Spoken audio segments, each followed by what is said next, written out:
okay, so there's a whole theory about Chloe, and we'll get into that. We can get into that another time, but tonight we're going to focus on the fact that the prosecution. So here's where their case is. So they say this high speed reverse happened. Now, the thing that looks the most incriminating is they found pieces of her taillight all over the front lawn, the same front lawn where they found John's body. So if that's true, it's pretty simple. She hit him. Like if those taillight pieces really came from her car, how else do you explain that? So that became like a very center point. Now here's the interesting part. About it. Was there a full moon that night? The old werewolf events. Yeah, exactly. Maybe. I like where your head's at though. So let's see. I think I hopefully have a map here for you guys. I'm trying to make this as visual as possible for everyone. So so they found these taillight pieces. Here's the interesting thing. Carrie Roberts, who I showed you on the screen, Jen McCabe, and Karen go looking for John. Because so she calls, that's where I left off the story. She calls Jen McCabe at like 5 a.m. John never came home. I don't know what's going on. I'm going to go look for him. And initially she says she's going to go look for him at the Waterfall, which is the bar they were at the night before. And I'm going to try to tell you guys when I'm interjecting my personal opinion versus something that's been proven to be a fact. This is my opinion. My opinion is that Karen was super drunk and she honestly doesn't remember. And so I think that's why her initial thought was to go back to the bar, because she thought she left him at the bar. I think she forgot all about the fact that she drove to the Albert's house and dropped him off there. I think that came back to her later, but who among us hasn't been drinking and woke up the next day and you don't remember certain things, and then you start talking to your friends about this happened or that happened, and all of a sudden you're like, oh yeah, I forgot all about that. I think that's what happened to her. I literally think she forgot about that whole 20-minute side excursion to the Albert house. So here's the interesting thing about the taillight. And now as I'm thinking of this, I'm thinking there's more things I could show you.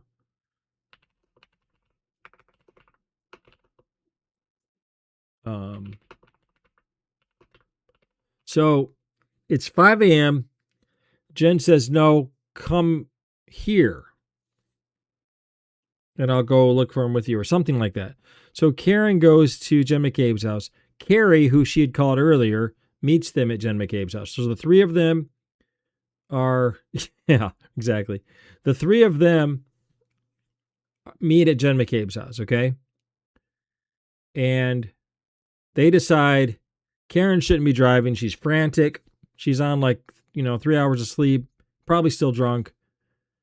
In fact, not probably, because she did get her blood alcohol tested later that day, and it was still legally drunk. I think it was at 9 a.m. when they tested her. So they all get in.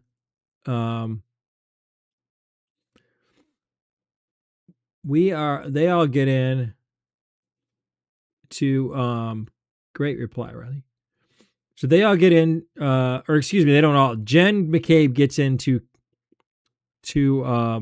Karen's car. She's going to drive Karen's car. And Carrie, this is going to be important for later. This part is important. All that other stuff is just good to know, but this is important for tonight. They get into Karen's SUV and they drive back to, yeah, Stanley names are always good. They drive back to John O'Keefe's house where Karen had left from. Now, why did they go there? That's, again, one of those things that's up for conjecture, okay? I don't know why they didn't just immediately start looking for him. Like, you'd think they'd say, oh, well, Karen, you shouldn't be driving. You're frantic. You might be still drunk. Let's just all get in Carrie's car and go look for him. We'll come back and get your car later. But instead, they drive back to John's house first, drop off Karen's SUV there, and then they go out. But what I'm going to show you tonight, it's a good thing they did.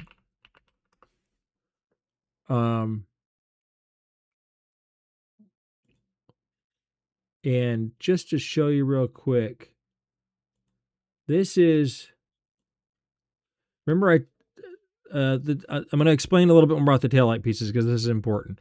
So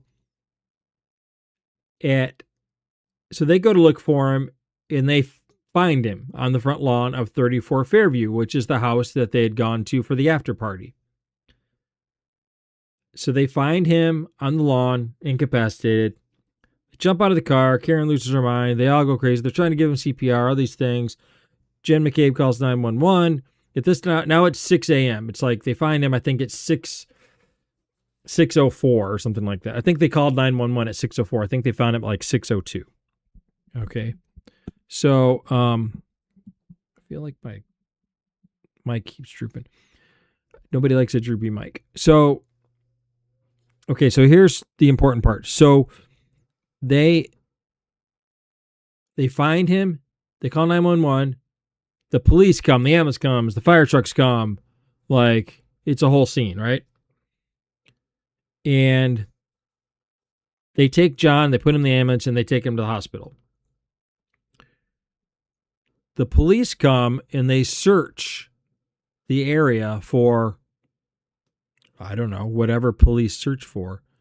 And this is the guy who did that. And let's see if we have sound. We're not going to watch this whole video because it's 30 minutes long, but please introduce yourself to the jury. Yes, my name is Paul Gallagher. For the court so reporter, Paul would you Gallagher, mind spelling he's your the last guy name? in charge. Gallagher. And Mr. the Gallagher, part I want to show do you you guys presently work? is As a police officer, I'm retired. When did you retire? August. I want to show you the actual search. So that morning, okay, here's the other thing. With the court's permission, can I show the jury the videos? Yes. Ms. Gilman, can we Okay, show here's the number video one, we want to please? see. I'm going to pause it for a second here. Sabres won the first game back after the Olympic break. Okay, carry on. Okay. Congratulations. I look forward to playing you in the playoffs. So John gets taken to the hospital. The police come. They're trying to check things out, like what happened here. And here's the part I left out. It's also a blizzard, and they were calling it like a blizzard party that night. Now, the heavy snow didn't come down until after later on, but they supposedly had, by this point, over 4 inches of snow. I think they said 4 to 6 inches, which, is not nothing. That's significant, right? I'm really going to have to find out. Okay, never mind. I've got to find an Allen wrench at some point and tighten this microphone up because it's bothering me. But anyway, just keeps drooping. So the police come. Now it's 6 a.m. when they find him. The police, everybody comes. They take John away to the hospital to try to warm him back up and see if they can revive him, which they end up obviously not doing, and he passes away officially at the hospital, although he was probably already dead. So the police come in and they try to do this search for evidence. And here is the video of that.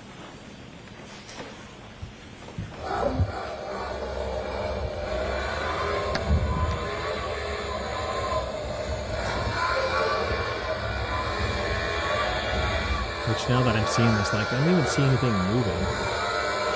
Well, I guess I can kind of see the snow blowing a little bit. So they're like, oh, I got an idea. Go get a leaf blower. So this is what they're doing. This is you can see they're like blowing the snow away and they're looking for any kind of evidence, okay? Spoiler alert. They don't find any pieces of taillight. Okay, so that's kind of significant.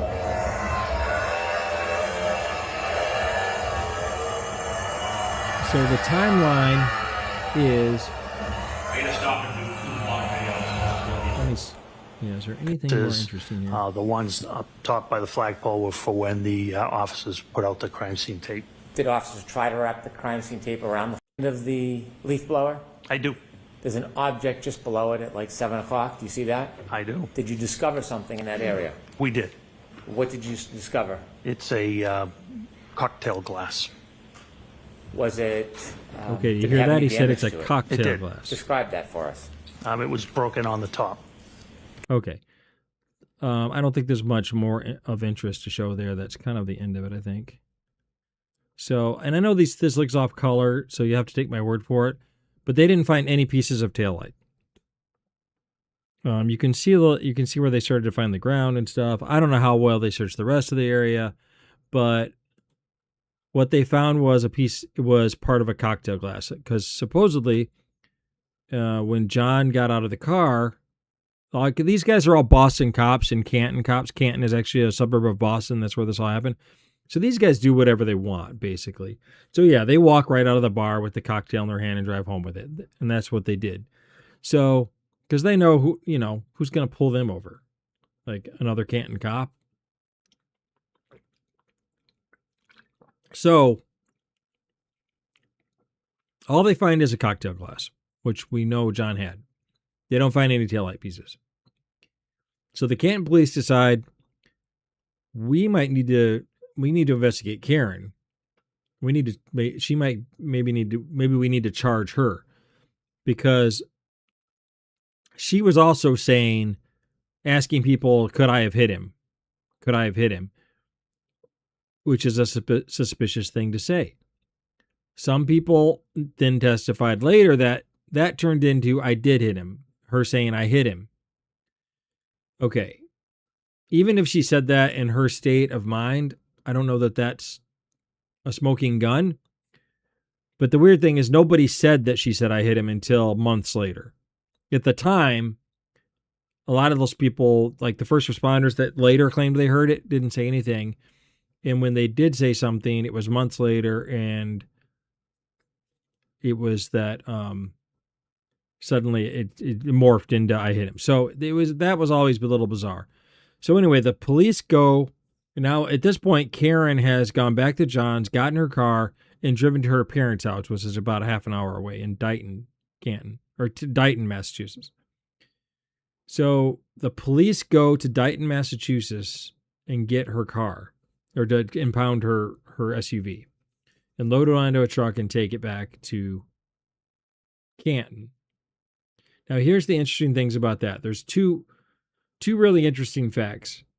And again, now I'm going to, facts. So fact number one is that the investigating officer wrote down the wrong time. He wrote that they picked the car up forgive me, I don't remember the times I don't have the times in front of me, so I don't remember. But he said it was later than it really was, like by an hour, which makes a big difference. When it turned out the timeline was really that they had the car back in Canton before 5:30. The reason that's important is the Canton Police Department is literally about 3 to 4 minutes away from the crime scene. When they got the CERT team, which stands for Search Emergency Rescue Team, or I don't know, but it's the people from the police that go in and look for evidence. So the CERT team goes in, and at about 5:45, what do you know? They found taillight pieces. So that seems suspicious. They didn't find any taillight pieces at the beginning. And now all of a sudden they found a few taillight pieces. And when I say a few, it's because that's all they found that day was a few. But then what happened is, over the course of the next several weeks might be an overstatement. Over the course of at least the next couple weeks, supposedly the chief of police had a standing order for, oh, when you're coming into work or going back, since it's so close to the station, drive by 34 Fairview and just see if you see anything. So for 2 weeks, these guys are driving by. Oh, I see something red there. So they're grabbing it. And eventually they have a taillight. Okay. Almost all of it. None of this was found at the time. It was all found later. And that's an important piece of evidence. It's a fact that, again, I'm going to try to always tell you when I'm giving fact versus opinion, but it is a fact that no taillight pieces were found, none, until after the police had her SUV in custody. That's important for obvious reasons. Okay, so the police have her SUV. I didn't tell you the second thing. The second important thing about when they impounded her car is because it was in Dighton, they had to call the Dighton police and just give them a heads up. Hey, we've got to go impound this car. We just want you to know what's going on. So we're not just all of a sudden showing up from an out-of-town cop, taking this car. So Dighton sends one of their officers, which is, I'm drawing a blank on his name now, but I'll think of it in a minute. They send one of their officers to just go kind of oversee the whole thing. He doesn't do anything. I don't even know if he ever got out of his car, but he just kind of watches the whole thing and he's there just as an observer or whatever. He testified that when he saw the taillight at her parents' house, when they picked it up, that the taillight was cracked, but not completely broken. Okay. So there's one more aspect to this that you got to know before I can show you my, this is all background information so that what I'm going to tell you makes sense. And I should probably write all this down so that I could reconstruct it if I need to, because these things are coming up that I wasn't thinking about that are important if you haven't been following the case. The other thing is the cracked taillight everyone knows about. Karen brought it up to Carrie and Jen, like, oh my gosh, my taillight's cracked. And supposedly, according to them, she even said, oh my God, my taillight's cracked. Do you think I could have hit him? So,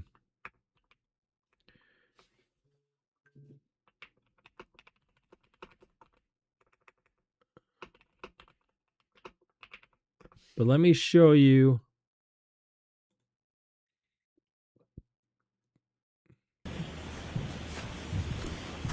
This is I like showing you the stuff from court 12A. because then it's not just some crackpot thing. But I'm not sure if the footage I'm going to show you later was even. If we could, with the court's permission, zoom in on the. Now, what I want to tell you right quick before we watch this, then it's only going to be like 20 seconds. James, that's a great question. They did not. They have picture and video of the car, but no one took a picture of this broken taillight. And that's a great question because why would you not? It's the one smoking gun of the entire case is the fact that there's this cracked taillight and nobody even took a picture of it. It's weird, right?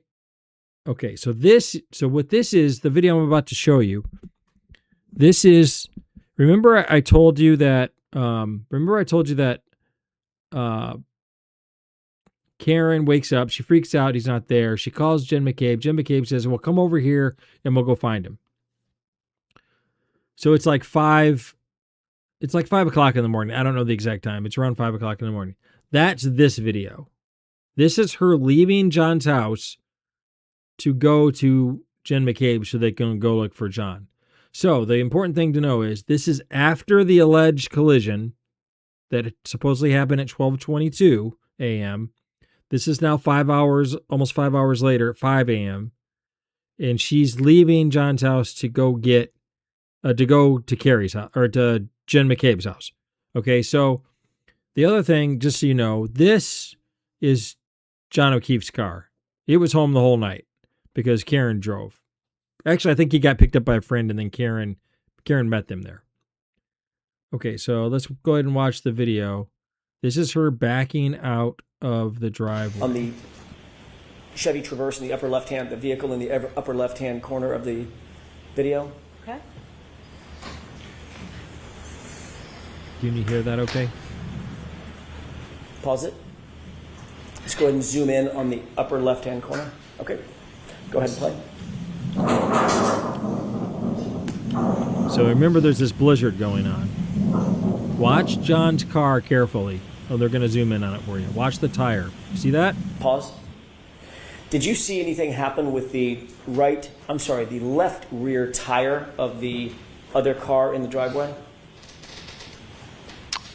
Which car are you talking about? The This is the detective that he's in it, that's testifying. Notice how he plays dumb. Zoomed in. Which car? I wasn't paying attention to the tire. Can you play it again, please? With the court's permission? Okay. Let's try that one more time. So watch again. Watch John's car, the car that's sitting there parked, and look which side of the car that is for Karen.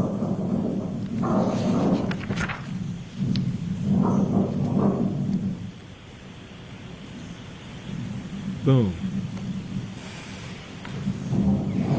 So the defense is saying that's when the crack. Did you see anything happen with that left rear tire? And did you see that? By the way, did you see that? How it lit up based on that video, it appears there might have been movement there. Last year, might have been. and you've seen this video several times, correct? I have. You saw it. Okay. That's all you need to see of that, okay? So now you got the backstory. They say she hit him at 12:32, and they're claiming that the taillight was shattered, and these pieces are all over the lawn, and they find them later. And the defense is saying, no, she cracked her taillight, and once the car got to the Sally Port, that's when the Sally Port and the Canton PD, that's when they got more pieces out of it and then threw them on the lawn over there to get found. I think it'd be standard procedure to take full photos. Yeah, I would think so too. You would think, yeah, why would you not? This is supposedly, and what they're saying is this is a murder weapon, right? So why would you not have pictures? All right, so you saw them look for the taillight at 6 a.m., didn't find anything. You saw the crack, the way that the collision with the car, that, again, trying to be fair about when I say something's a fact and when not.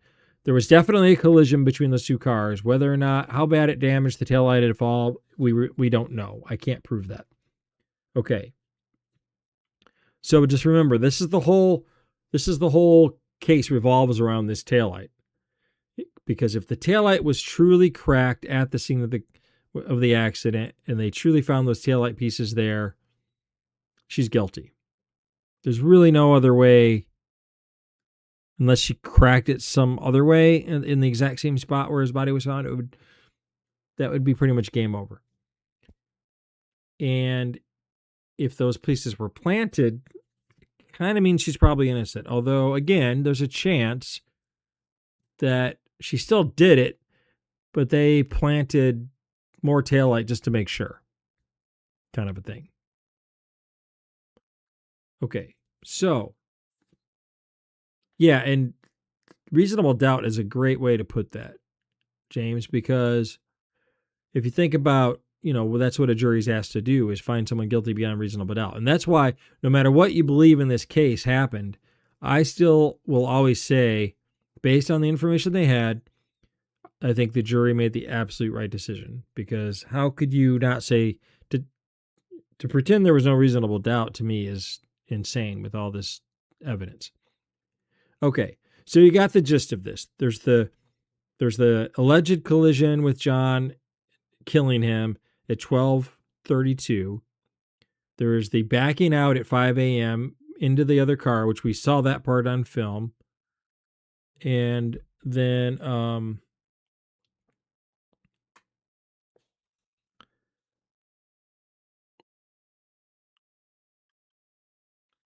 sorry about that. So there's the crack, the collision at 34, or at One Meadows. We know that happened. They didn't find any taillight pieces until after the car was in police possession. That's a fact. Officer Barrows, who's the name I was trying to remember earlier, from the Dighton police, testified that there was a crack about the size of a dollar bill.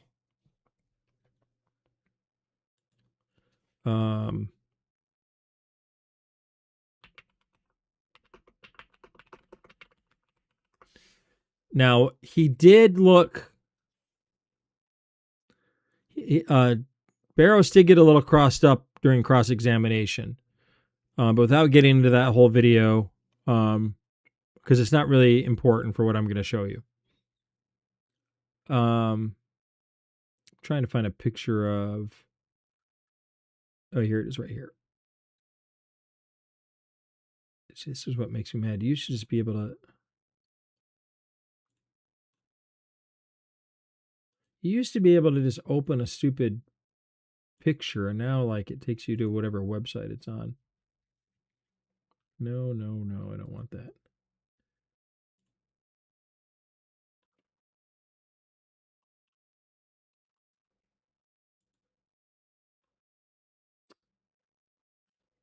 Okay, girl, I think you'll just have to look at the little one for now. Oh, maybe this...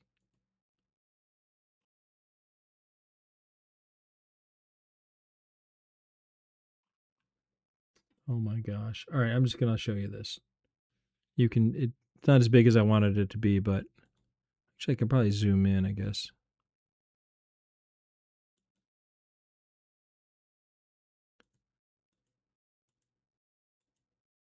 That's not helping. The picture's not getting any bigger.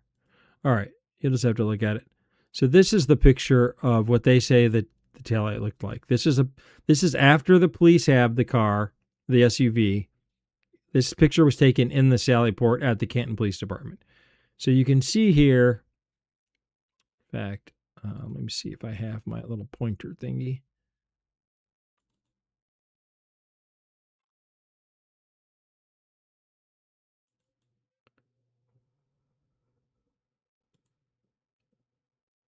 Hey, football wife. Howdy, howdy, howdy. Good to see you.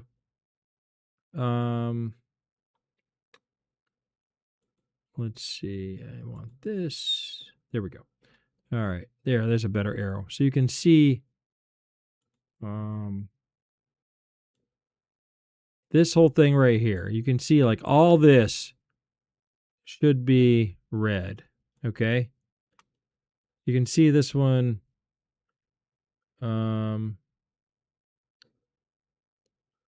Here's what it normally looks like. You can see up here, but so all that should be red, but it's not. That's what it looks like in the Sally Port. Okay.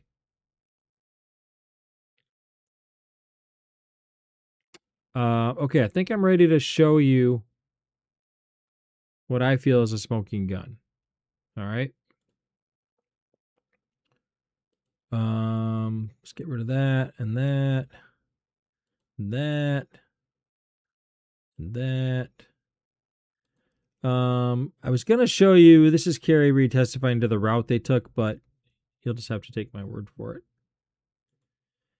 But there is testimony to back up what I'm saying here about what the route they took was, because there's video, okay?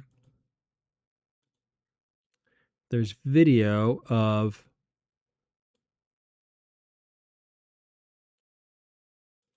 okay, this is the first video we're going to watch. Now, the important thing to know is this is all right, let me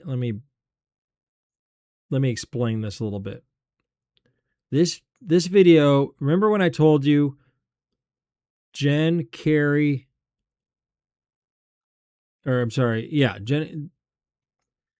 Reed went to Jen McCabe's house and met Carrie, and then remember I told you the three of them drove back to John O'Keefe's house to drop off Carrie's SUV? Or I'm sorry, to drop off Karen's SUV. So sorry. This is confusing enough without me mixing up names. And what Carrie testifies to is that they followed her back. Jen drove Karen's SUV, and Carrie Roberts followed them. So there's going to be 2 cars that go by, 2 vehicles. The first one is the SUV of Karen Reed with Jen McCabe driving. The one in the back is Carrie's car. And I think it's around 40 something, 42, I want to say. So this is in that Blizzard. This is at 5. Oh, there we go. Should I pass it? It might be a different car. But this is like, this is at about 5:42 a.m. So this is after. And if you're not following me on some of this stuff, I know it gets confusing. Don't hesitate to ask questions in the chat. But this is after Karen goes to Jen McCabe's house, after she calls her when she wakes up and freaks out because John's not home. And now they're driving back to John's house to drop off Karen's car or SUV.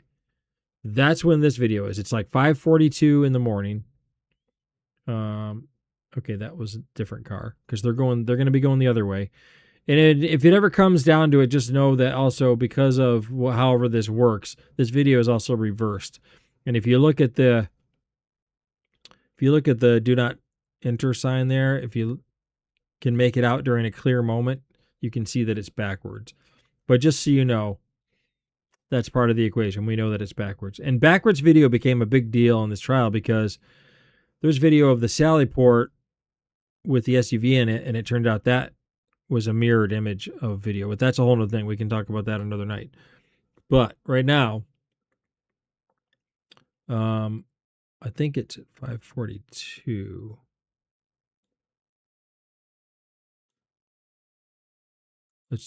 We're going to let it play. I'm pretty sure that it's in like the next minute. So you're going to see driving by Jen driving Karen's SUV being followed by Carrie Roberts driving her SUV.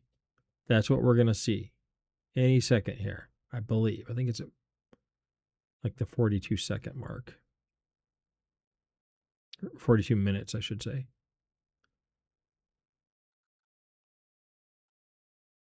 And I would jump ahead, but like it doesn't take that long to drive across the screen, so I could easily miss it. But while we're waiting to see, oh, here they come right now. I see the headlights. Okay. Let's go back to, oops, didn't want to go back that far. Here we go. Here they come. Okay. It's actually harder to see when you stop it, but this is what I want to show you. This is huge. This is important. Now, Carrie already testified that this is them, okay? This is Carrie Roberts. Wish I could make that bigger somehow. I guess I can't. And this is Karen Reed's SUV. Now, obviously the lights are on because it's dark out. But what do you notice about Karen's SUV? Well, let me point it out. There's clearly a tail light shining here, right? And so why is that? Why is her tail light still shining? This is after the alleged collision between her taillight and John O'Keefe's arm that kills him, allegedly. The police say that taillight is completely damaged. Now, I know what you're thinking, but how do we know that it was totally destroyed?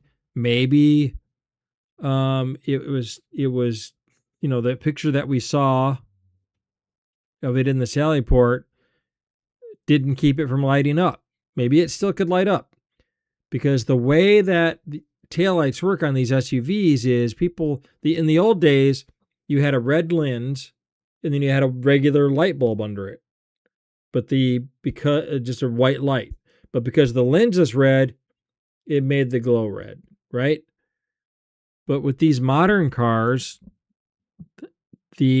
what the polycarbonate does is it diffuses the light to make it spread out more evenly, but it's done with LEDs instead of old-fashioned light bulbs.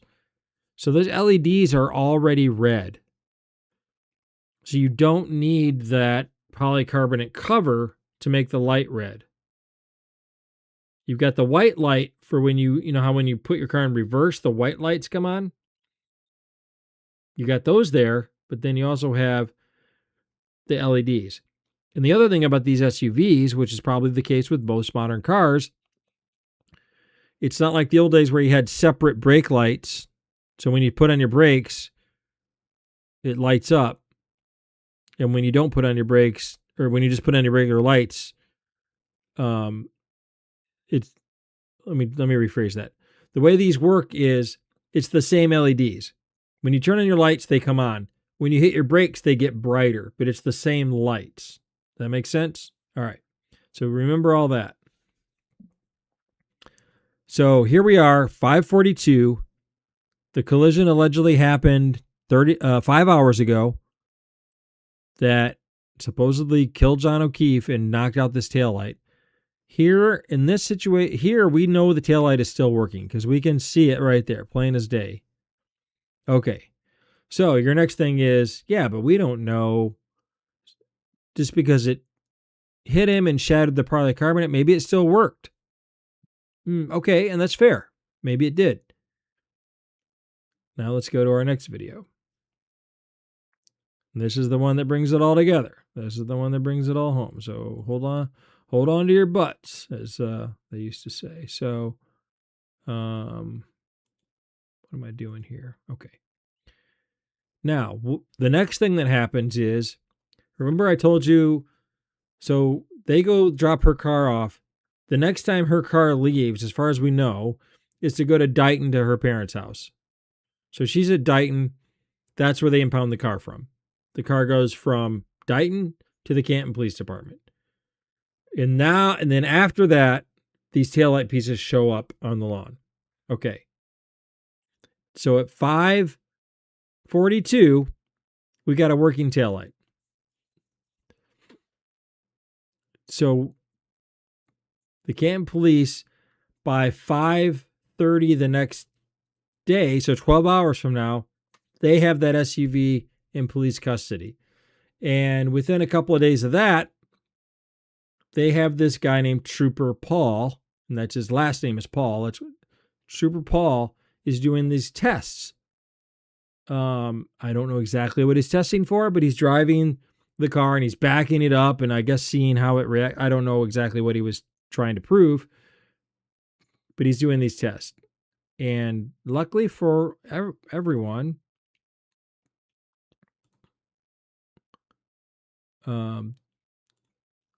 these tests were videoed. Okay. So let me clear the screen here. Why isn't that opening? Why aren't you opening?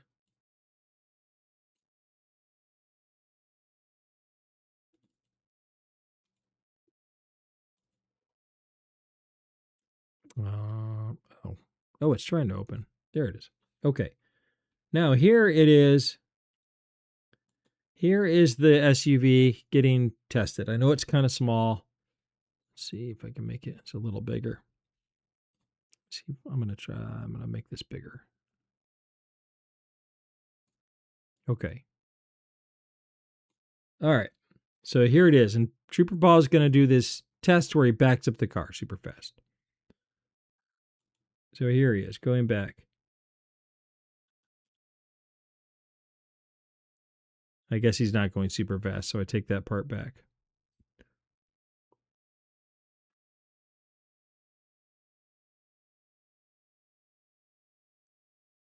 And at some point, now right here, I think he has the headlights on. And the reason I say I think is because it looks to me like that is glowing. But guess what's not glowing? The side in question. Interesting, right? But let's see if we can get a better look as he comes further back here.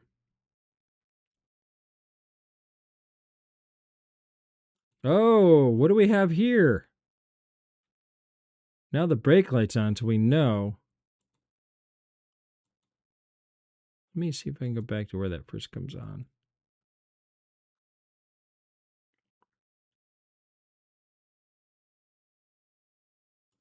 Okay.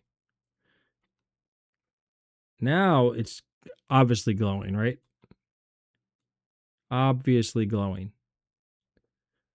This one's even glowing a little bit, but look what's not glowing.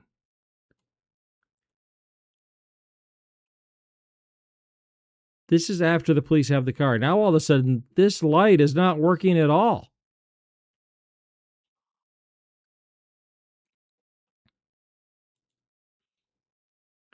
Let me see if I can, let me clear that off.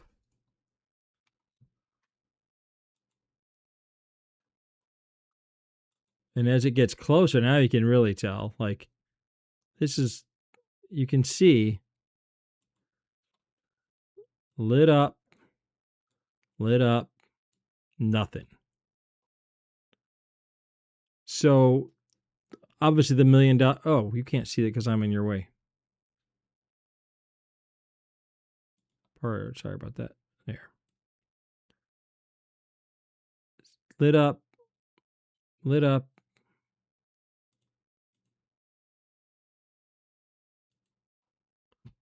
Lit up clearly, lit up pretty clearly. Yeah, very clearly. Nothing. Nothing from this whole side. So at 5:42 a.m., this was totally lit up. 5 hours after the alleged collision with John. And now here we are doing the police testing. After the police have custody of the car, all of a sudden, what do you know? This light's not working anymore. I mean, a little sus, right? Let's see what else we have here. I think he does like a faster backup because this whole video is like 4 minutes long.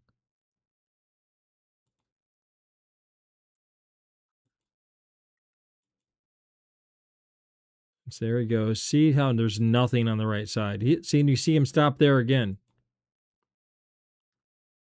See the brake lights go on? Look how dark the other side of the car is. Can you see that? Over here, totally dark. Over here, lit up. See that brake light on the corner? Over here, you got nothing.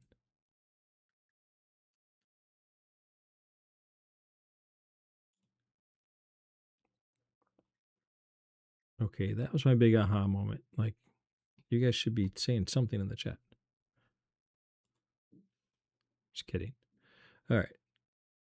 So I think he's going to back up faster this time.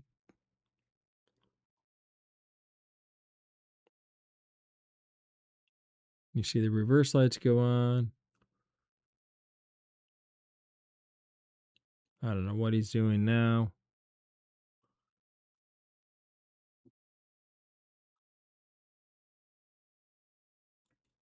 Here he comes. And see, I can see as he applies the brakes again. Nothing over here. This side you can clearly see lit up. Nothing on this side. So, yeah. Let's go ahead and play the rest of this.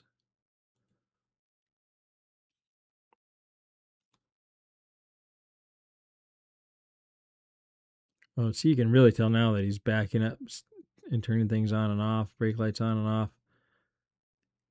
There's just nothing going on the right side. So something happened to that tail light after 5.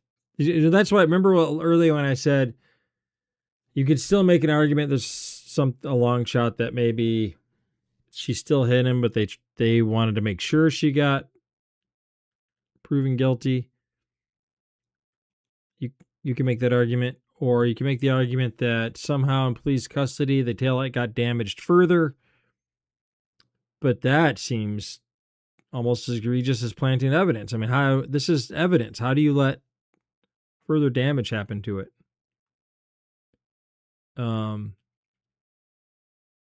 So the part that I'll say is fact, though, is something more happened to that taillight. Right? I mean, between 5:32 a.m. and 2 days later when he's testing it, when it's in the police custody, because it was in police custody 12 hours later. It's really less than 12 hours later. And now all of a sudden that taillight doesn't work at all. So I would love to hear if anyone has a theory on how that's possible or what may have happened.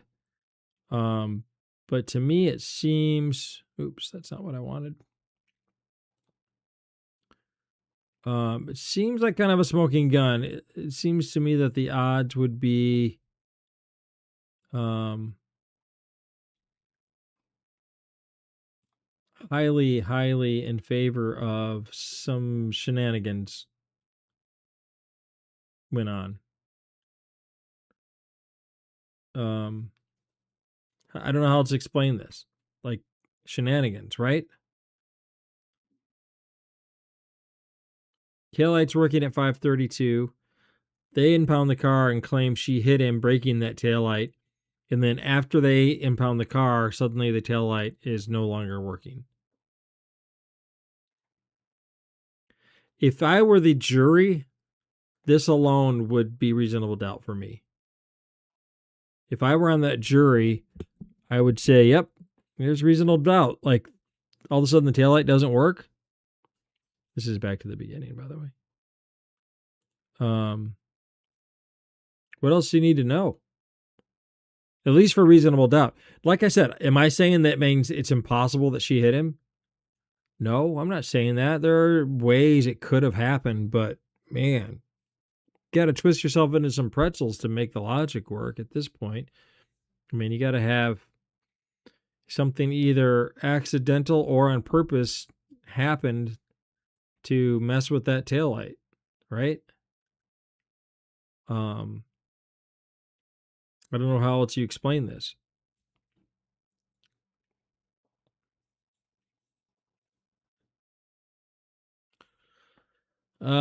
Anyway, so that's my big smoking gun moment for tonight. I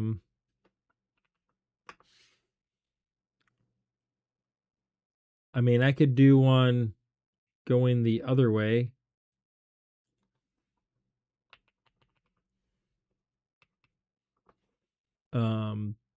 That makes it look like she's pretty guilty because I've gone down that road before too.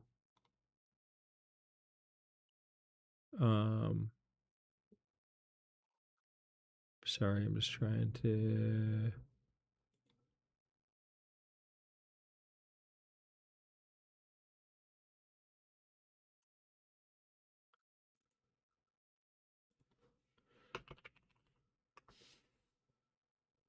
I'm trying to see if this even went onto YouTube, but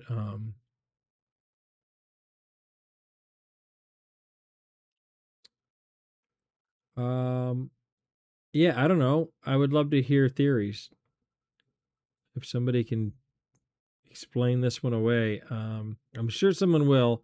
And I'm trying to make the argument that I know the anti-Karen Read people will make. And I think that, I don't know. I can't even think of a good argument because it was clearly, you could see on video, it was clearly working at 5:30 a.m. And it's clearly not working after the police have had it for 2 days. So something happened in that time, right? There is one moment when her and her dad are looking at it. You see them on camera looking at the taillight, but it's literally for like 10 seconds.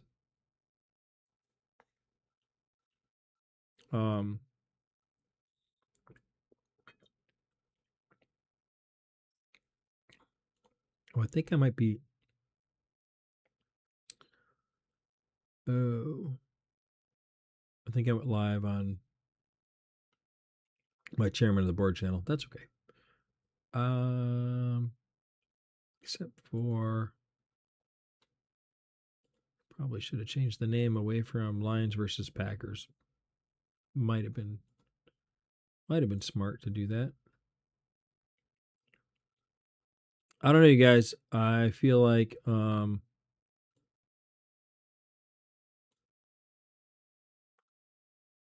that's a big deal. Like, I don't know. Like I said, I would have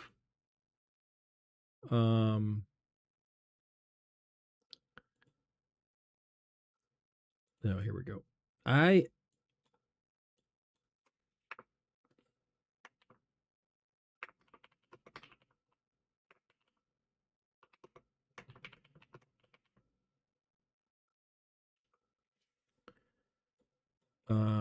I'm sorry, just let me update this really quick.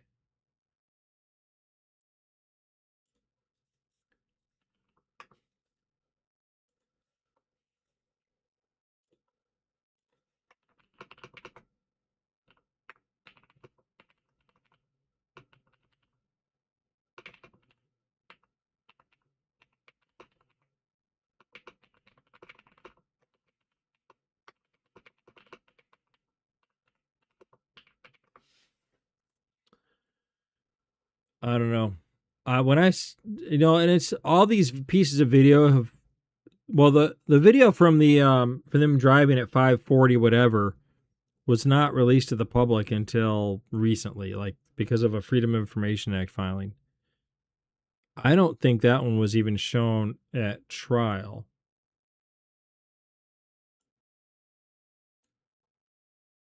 Um,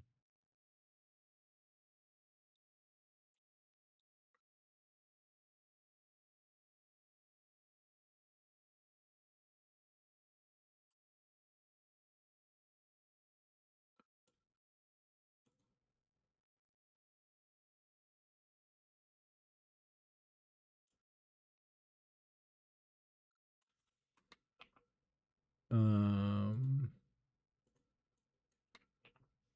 sorry, I'm just like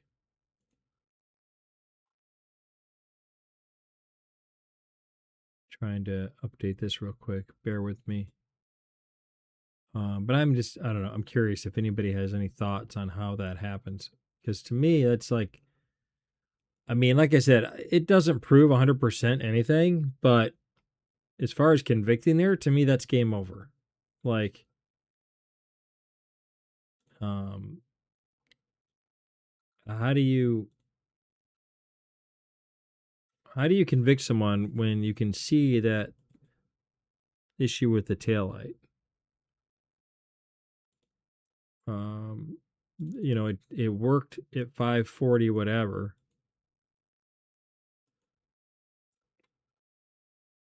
So I don't know.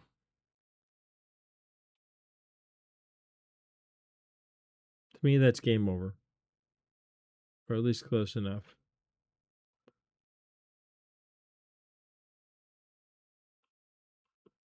Save. That's what I was looking for. Sorry, guys know me well enough to know I'm not good at multitasking.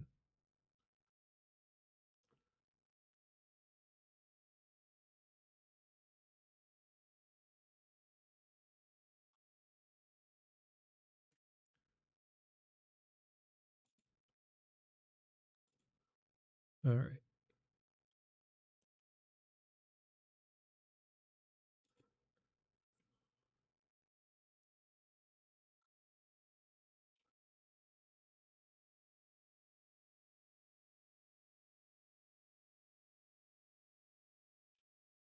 All right.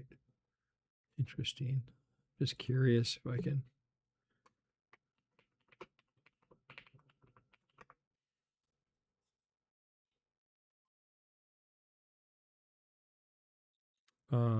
Imagine how. I can imagine a few crazy theories myself, but the fact is, with what we know, there's simply too much reasonable doubt in my mind. That's kind of how I feel. Like, yeah, are there some crazy ways you could say? I mean, Maybe there's damage that didn't. Maybe the result is 2 days later it stopped working, but it was still from the same thing. I mean, I guess that's possible, but it seems awfully weird that it was working fine at 5:32. And then you could also say maybe she hit him, but they wanted to make sure she got convicted, so they went the extra mile and busted some taillight pieces out of there. Because there was also another thing about the diffuser being broken on the inside, and apparently that diffuser is really hard to break and hard to get to, and it would take quite a collision to get that. And the part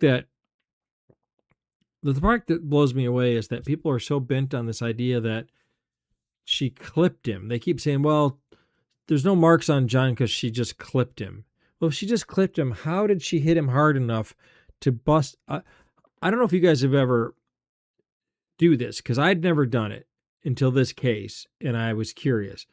But go out to your car tomorrow and go to the back taillight and just knock on it a few times. Give it a few good raps. It's not like what you visualize in your mind is like an old school taillight, like I said, with like the white light bulb inside. And it's just this thin piece of red plastic that can break, like would be on your bicycle or something. It's not that. That polycarbonate is strong. It's way stronger than what just regular plastic would be.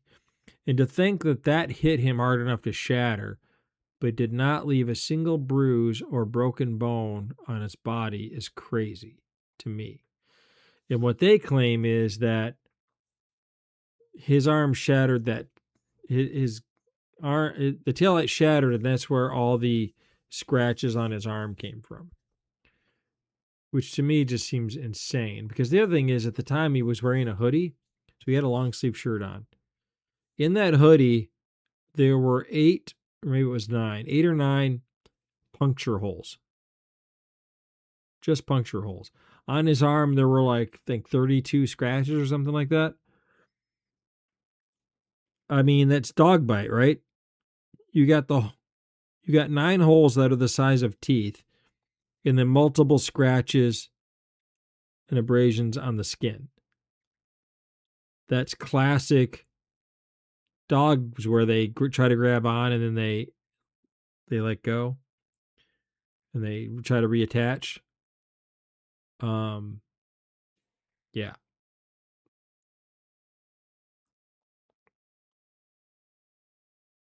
I mean, I don't know how you break a carbonate taillight over somebody's arm and there's no broken bones or anything. The problem is that we don't know what happened between the time that taillight was working and when it wasn't. Right? I was taught that if there's a reasonable explanation either way, one must always view the evidence in the light that is most favorable to the defendant. Right. Fair.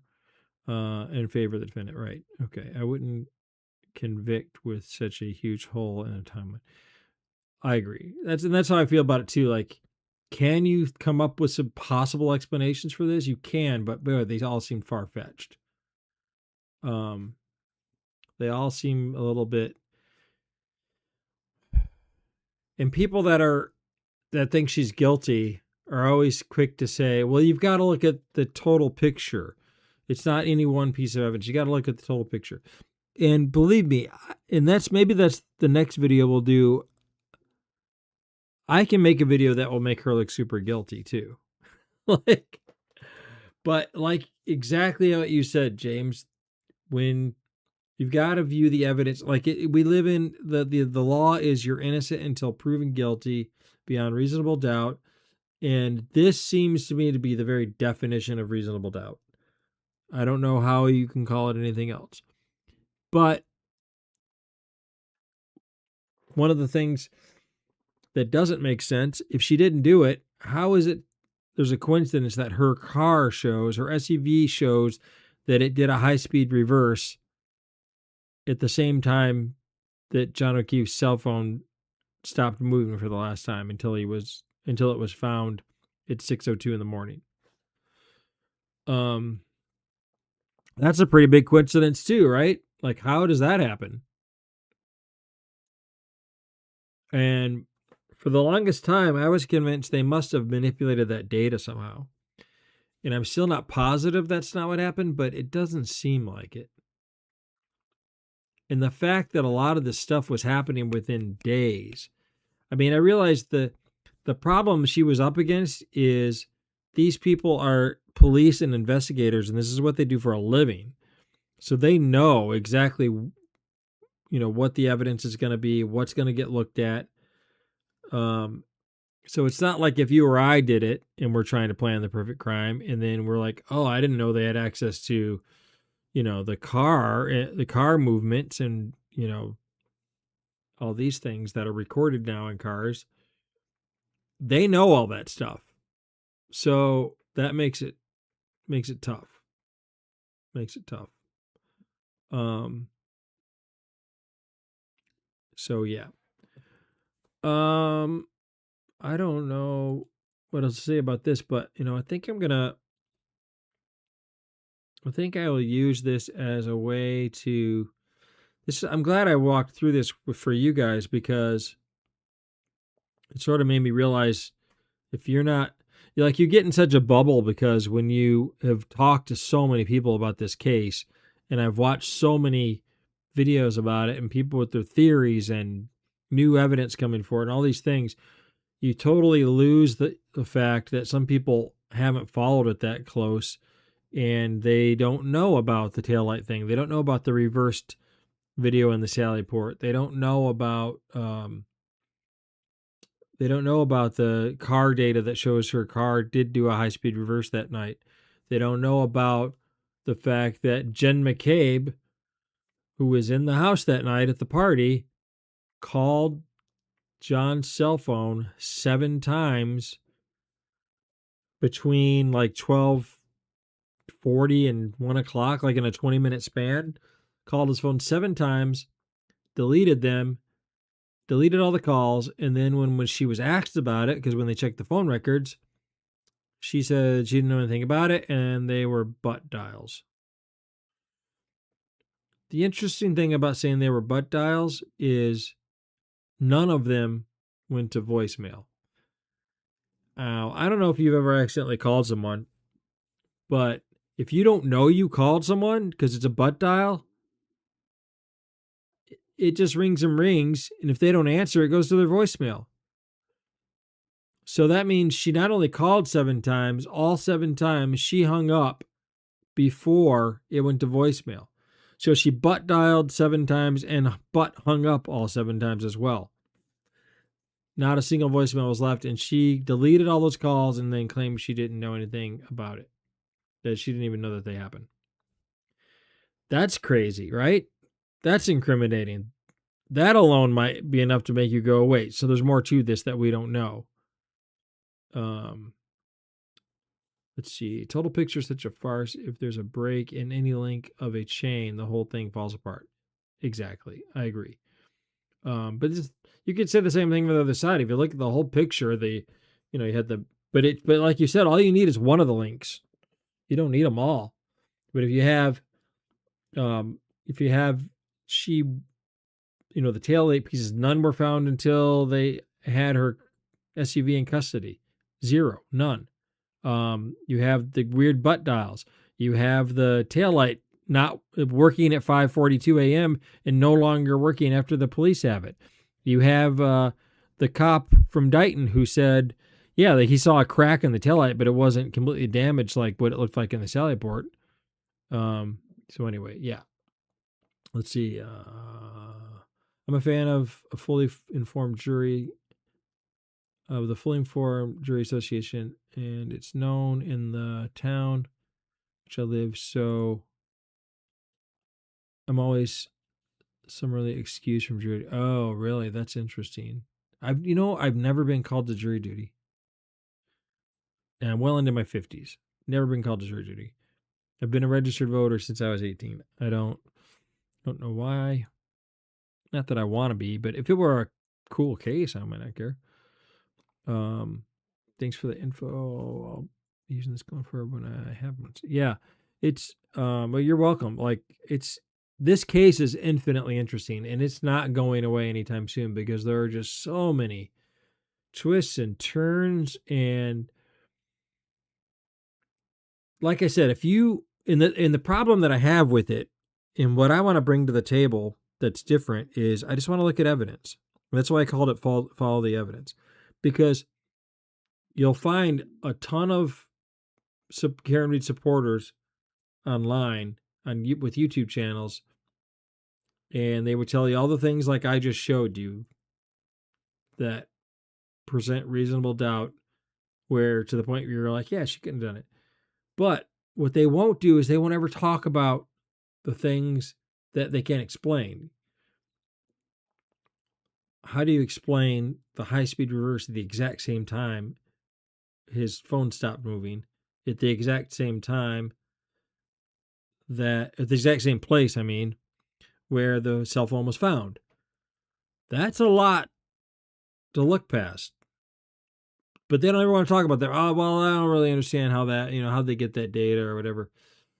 Okay, well, you can't, in my opinion, if you want to look at this case and you really want to figure it out, you have to look at all the evidence fairly and objectively. You can't just ignore the stuff that doesn't support the part, what you like, what you decide you want to be true. There's definitely a lot that's fishy about this on all sides. But yeah, exactly. That's the weird thing about it. That's why I'm saying, like, I don't think this case will ever go away unless, it's going to a civil trial now, because now Karen's being sued for wrongful death, and she's also suing them for his parents and family are suing her for wrongful death. She's suing, I think, the police department and then some of the individuals involved for violation of her constitutional rights or something like that. But the other thing about that is you could go down a rabbit hole, but there's this whole thing in the same area in that same county where there was a woman who was in the police, I forget what they call it, but it's one of those mentorship programs that you can join when you're a kid.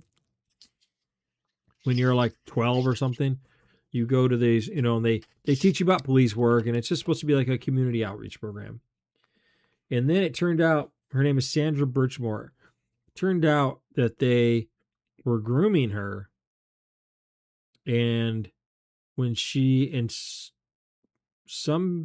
what age she was, but it seems she was still a minor when some of this was happening. But apparently she had a thing for cops, okay? Like, it seemed like it was sort of her fantasy situation, because she just had this like total infatuation with police officers. So apparently many of them slept with her. When I say many, I don't know, at least 2 or 3, maybe 4. But they then she got pregnant and she was found dead in her apartment. And there's video of the cop who was having an affair with her, and she told he was the father, and he freaked out, and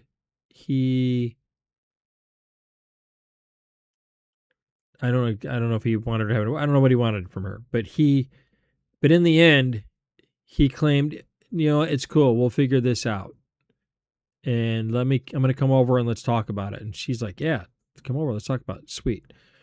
She's excited. She's having a baby. She's like in her early 20s, and this is like a big deal for her. She's, it could be it could be a big deal for anyone, but like, she's happy about it. Let me put it that way, because people aren't always. She's happy about it. So he goes over there. She winds up dead. She gets found like 2 days later, like strapped to her closet door, I think it was, with like a rope around it. And so they tried to make it look like suicide, but it was like one of these things where sort of like the Jeffrey Epstein hanging, where you're not actually off the ground, but somehow you hang yourself like just from, I don't know, the sheer force of it or something. And he, and the coroner in town rules it a suicide. Yeah. So it's ruled a suicide, and it's not until later when people start asking questions, like, hold on. And there's this video of him going there. They didn't find her for like 2 days later, but when they figured out, they can backtrack and figure out when she died, it was not long after. There's video of him going to her apartment, and he's dressed in like, I think he's like in a hoodie, and he's got like his hood up, and so you can't really see him, and he's being really cagey about the whole thing. So he ended up getting arrested, and he is standing trial, I believe, now. He might have already got found guilty. I'm not sure. I'm not sure where that stands.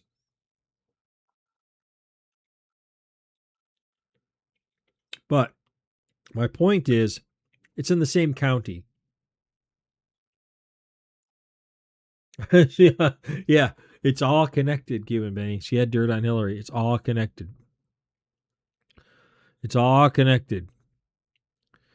Hillary suicided her, and the Jeffrey Epstein Island stuff, and Karen Reed's SUV, and that tiger that went missing at the zoo. It's all connected. But yeah, I mean, it's crazy. It's crazy town stuff. It really is. Like, but anyway, my point was that all that corrupt, weird stuff, and it turned out all these cops were sort of covering for each other because multiple of them had slept with her. Oh, and here's the kicker. So he is now standing trial for killing her. And by all appearances, it looks like he did. Turned out, when they did the DNA test, he wasn't even the father. He was not the father.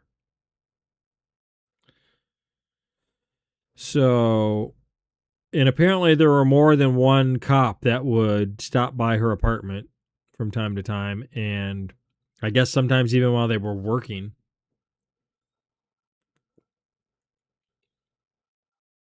So anyway, that's Norfolk County for you, Massachusetts.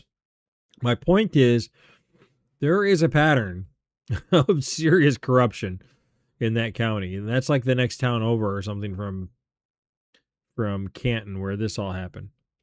So, wow. Like I said, it's a little crazy town, but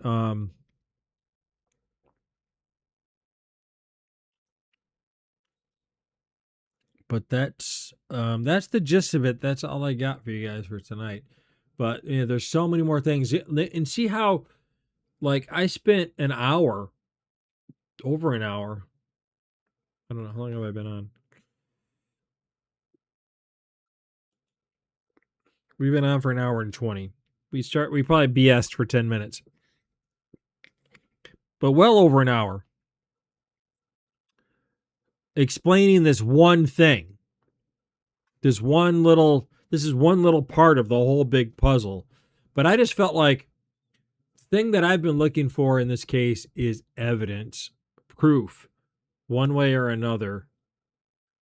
And I feel like this is one of the closer things I've found to, without talking about this could be corrupt or that could be bad data or whatever. This seems pretty cut and dry that the taillight was working at 542.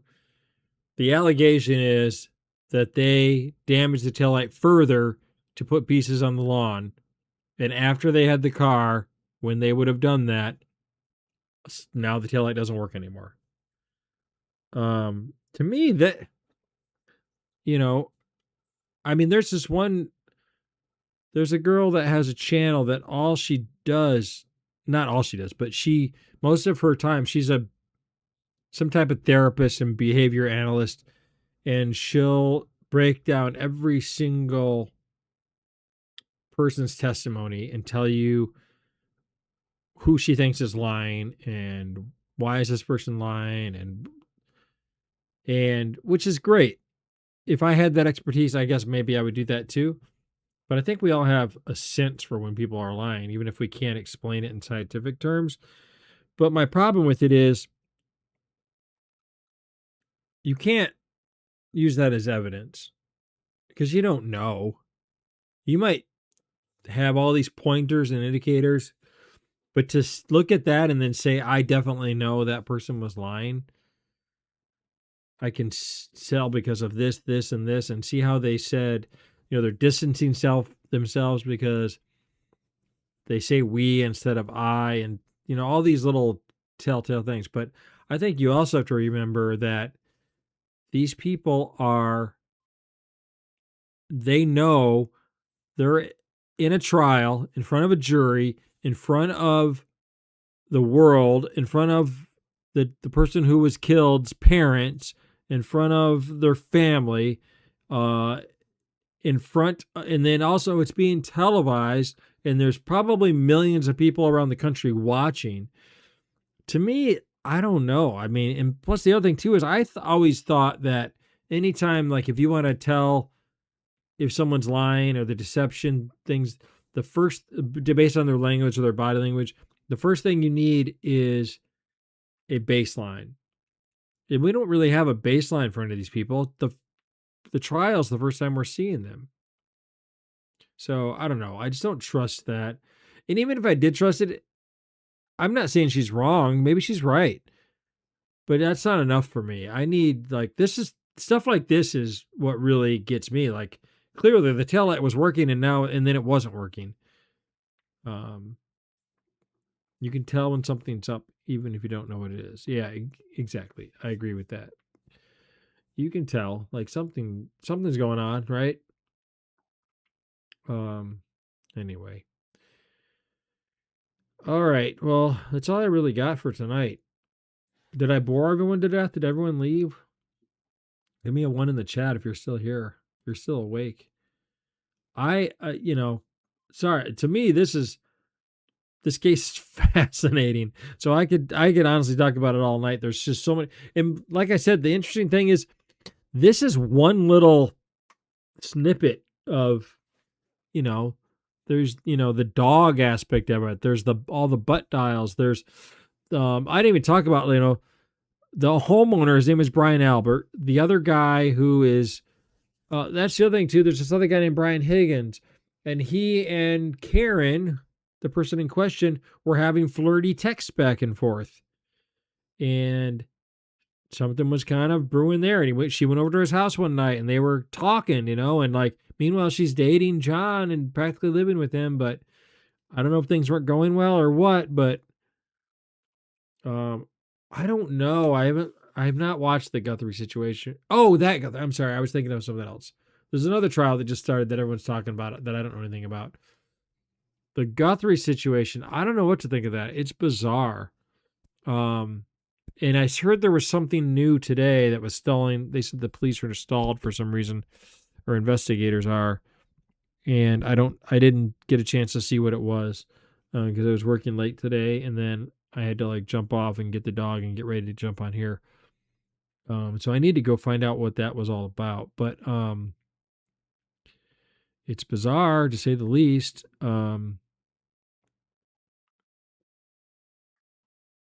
I don't know. My first thought, honestly, was family member, right? That was my first thought. Like, it's just too weird. Like she gets dropped off by her, I believe, son-in-law. I don't know. You might know more than me on this one, but she gets dropped off after being over at their house, and I think they had dinner and played some games or something. It gets dropped off at her home, and then I don't know. It's like, was it like 4 a.m. or something? This guy shows up, and then I saw something about how they think this guy had been there before. And then there was a guy at another house nearby. So they think maybe this guy's been roaming the neighborhood. So he might not even known she was like somebody famous's mom. I don't know. The whole thing seems so bizarre to me. That and like, in these situations, like you never hear about the person coming back alive still. Like, what has it been? Like 2.5 weeks now? And she doesn't have her medication. And I hate to say it, but I just can't imagine she's still alive.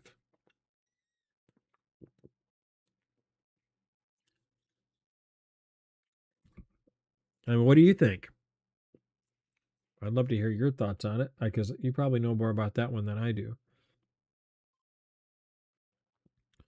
There's also a connection of her daughter interviewed a lady who since was killed, who was really. Oh my God, Medusa. I'm not even going to highlight that one. I can't put that on the screen. That's so mean. But yeah, you're probably right. Let's be honest. Like, I didn't know. I don't know if you're being funny right now or not. Like, about the connection to her daughter interviewed a lady who has since been killed. I mean, I guess that's a loose connection to her, but I mean, I guess the other question would be, did she know Hillary Clinton? Right? It's all connected.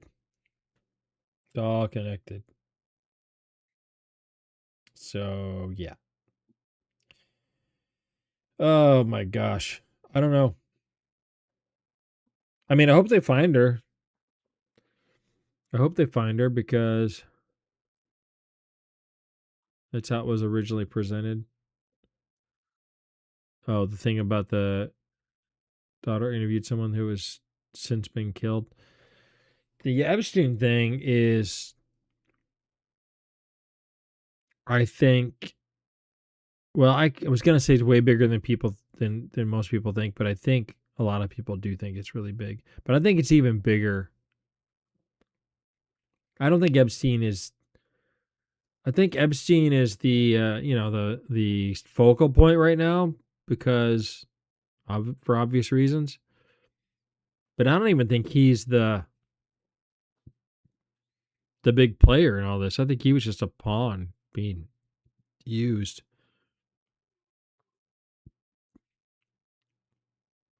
That's everyone that I've got at this time. I'd give more if I had them. Oh, well, what do you have there? It's too little for me to tell.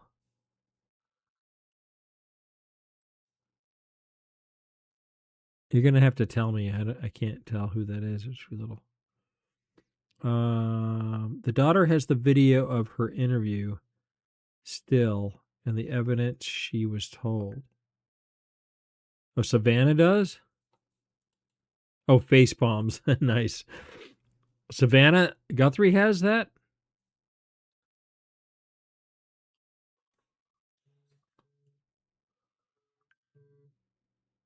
Whoa. My phone is freaking out all of a sudden.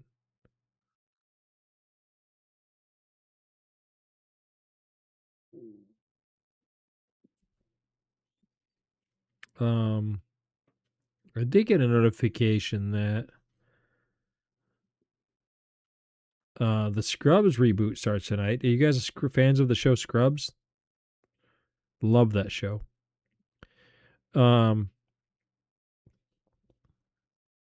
But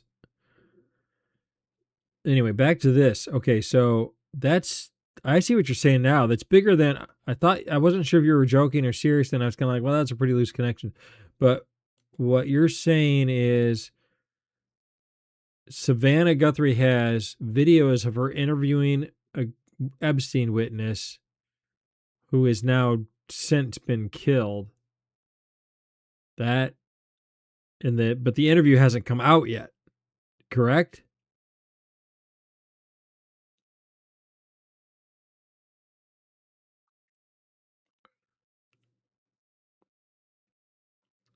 Cuban, I wish I could get you on voice right now. Oh, can you go on Discord? Maybe I can.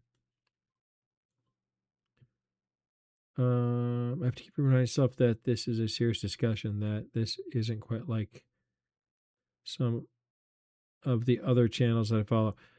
Okay, I get that, James, but I'm going to be honest with you. This is one of the most. I've never been serious for this long. I don't think in my life, but I have a good sense of humor. I love jokes, so yeah, feel free to throw. If you have a joke, my personal opinion on inappropriate jokes is the more inappropriate it is, the funnier it has to be. Like if it's super inappropriate, it better be really funny. You know what I mean? And there are people that are really good at that. Um, and when that's the case, like, hey, I think it's hilarious. So yeah, you won't find. Um, well, the Pistons beat the Thunder tonight, 124-116. They did not cover the spread, but that's okay. Getting back on the winning track. Yeah, being. I love jokes, so yeah, you're never gonna offend me by throwing a joke in there, even though we're talking about a serious issue.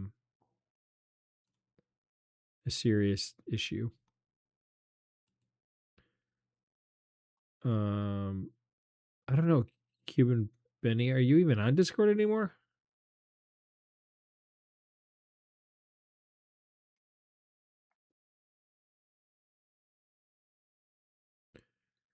Cuban Benny, who's your daddy? Talk to me.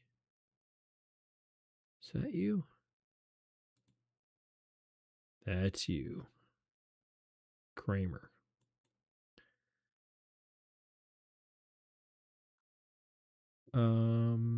Yeah, so let me know. Are you on?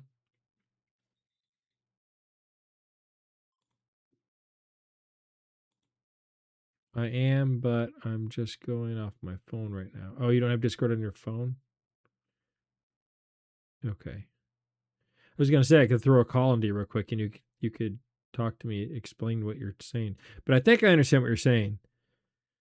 You're saying that so she does this interview with an Epstein witness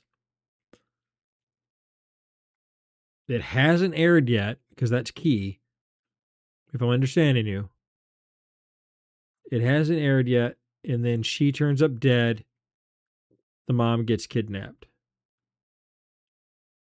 That's a pretty big coinky dink. So yeah, I think that I understand what you're saying now.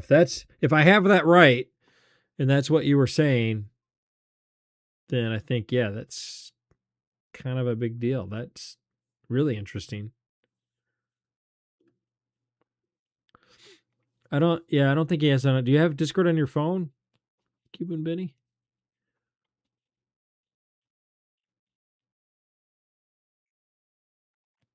Dun, dun, dun.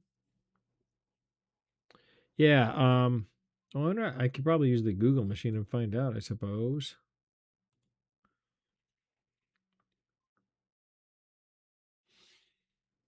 All right, we'll see if it works. You want me to tell me when you're ready and I'll try to call you. James says that wouldn't surprise me at all these days. Yeah. Um,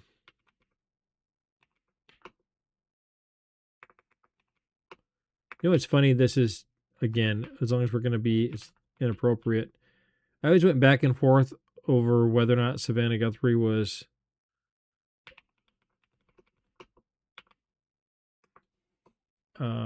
whether or not she was pretty, because she's one of those people that has good days and bad days.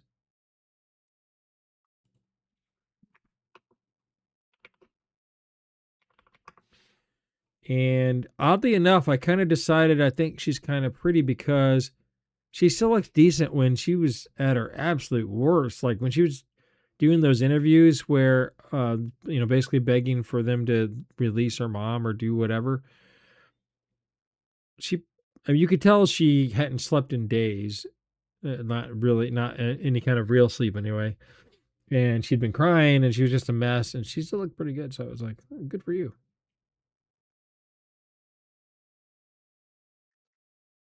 Let's see. Looking for information on it.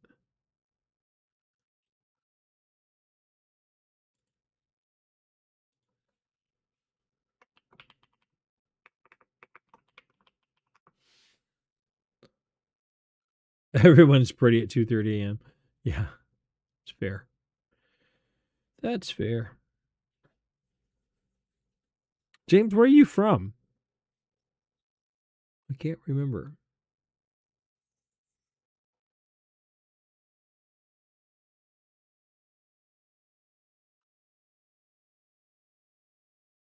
But I think what I need to do over the next few weeks is pick one thing like this and just do a super hyper focused video on just that.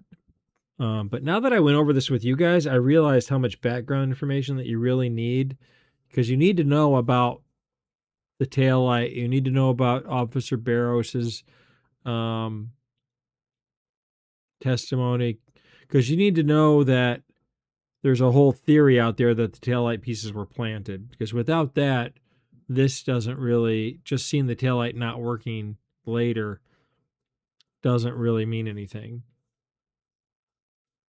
You know what I'm saying? Um, yeah. And then there's just, what else? There's other pieces to it. You have to know, like, I really should have had that testimony ready that tells you about them going from Jen McCabe's house back to 34, because that's the camera we saw from that temple, is the camera going, or the cars going back to, and you see her car in front. You got to know that. You got to be confident that that's true, because those could be any two random cars, right? That happen to go by if you don't have the testimony to back it up. I've been in Ohio for the past 25 years. I was born and raised in Empire of Southern California. Interesting. What is the Inland Empire of Southern California? So not on the coast? Is that what you're trying to say?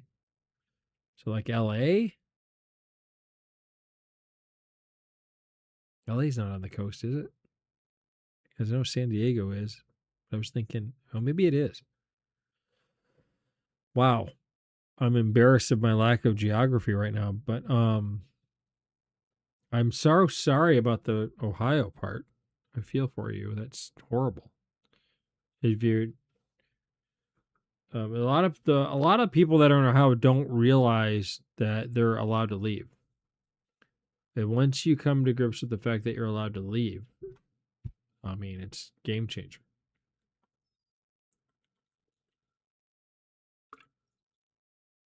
Just north of LA, San Bernardino. Okay.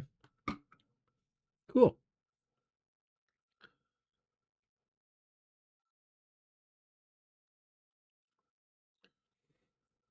It's census designated. Oh, designation. I don't. Oh, gotcha. Okay.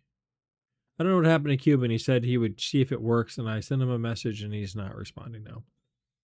If you hate me, just say it, okay? Don't make me.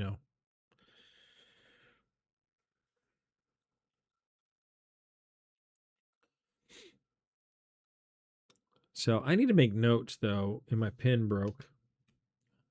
Need another pen. But so I need to put all this together. It was good to walk through with you guys because it made me really realize, to really make it work, there's so many things that you need to know for background information, because sometimes I forget that everybody isn't has lived and breathed this case like I have for the last year.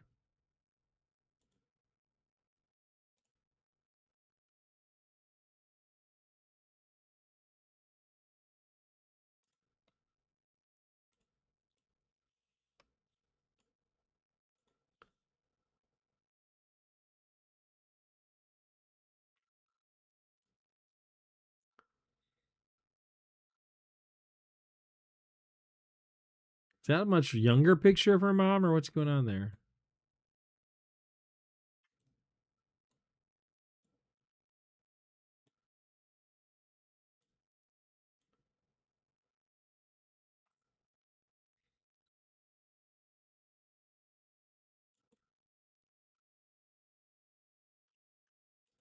All right, I'm gonna see if we can call Cuban here.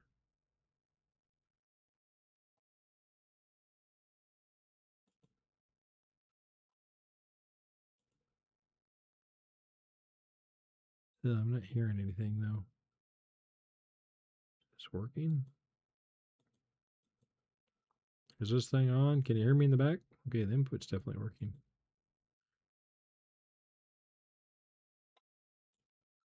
I don't hear it ringing though. Maybe that's how it works. I don't know. Yeah, all you have to do is answer your phone, Cuban Benny. Hey, there he is. All right, wait, let me get your audio on here. Hopefully it's going to just play you. Because if it plays me, I think it's going to echo. Okay, say something. There we go. You there? Yeah. Is it all echoey? It is for me. I don't know what it is. I don't know if it is for them. But I bet you I can. Oops.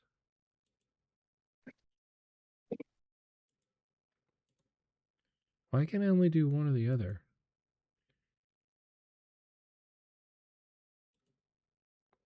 Let's see here.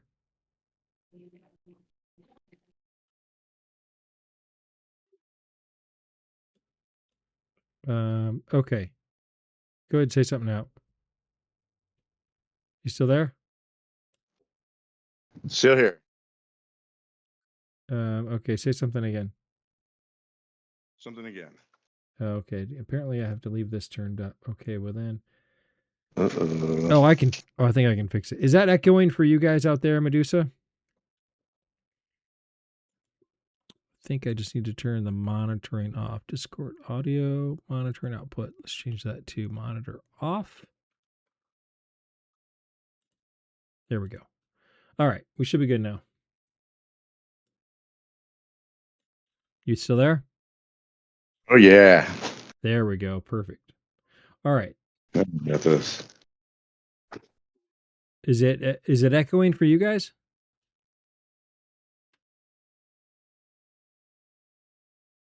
Okay. I think we're good. James will tell us in a second here. Okay, so if I understood you, cool. Okay. Yeah. Great. No echo. Okay. So if I understood what you're saying, Savannah Guthrie interviews an Epstein survivor. That Epstein survivor ends up dead. And then But the interview did not air so yet. And then something the the mom interview gets didn't air kidnapped. yet.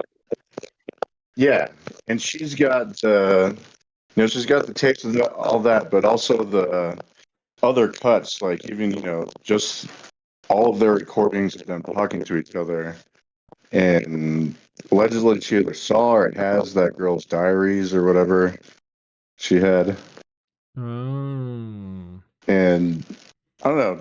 To me, it almost seems like these people know that Savannah has that, and maybe she has a system with somebody she knows that, hey, if I wind up dead, release this or something. Right. And so they know that, so they have to get at her some way. Maybe this is one of those, like, hey, so I guess we can't kill you, but we're gonna have to. Yeah. You have to know not to do that. But you know what the interesting thing about that is they, well, who knows if it was even real, but they sent those ransom notes to TMZ.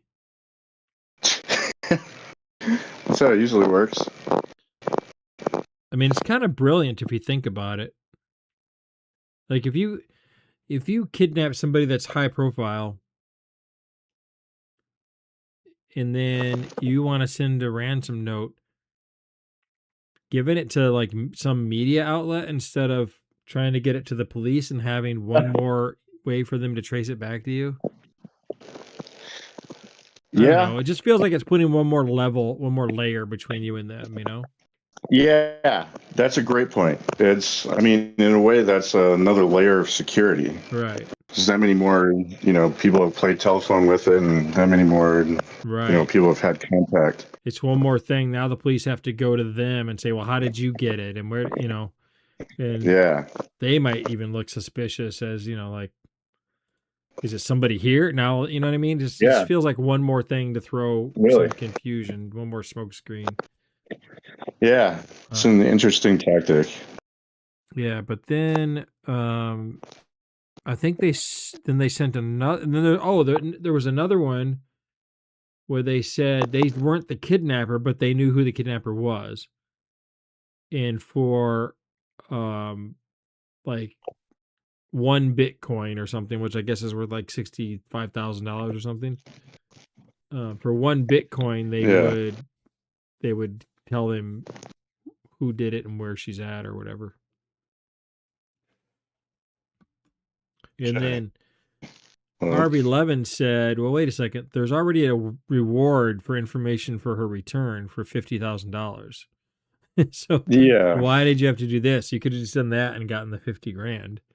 And then it was after that, I think their next message was, I think the first time they wanted like enough of like a half a Bitcoin or something that totaled up to around $50,000. And so he was like, well, why don't you just talk to the police? Yeah, just do it that way. Get the reward.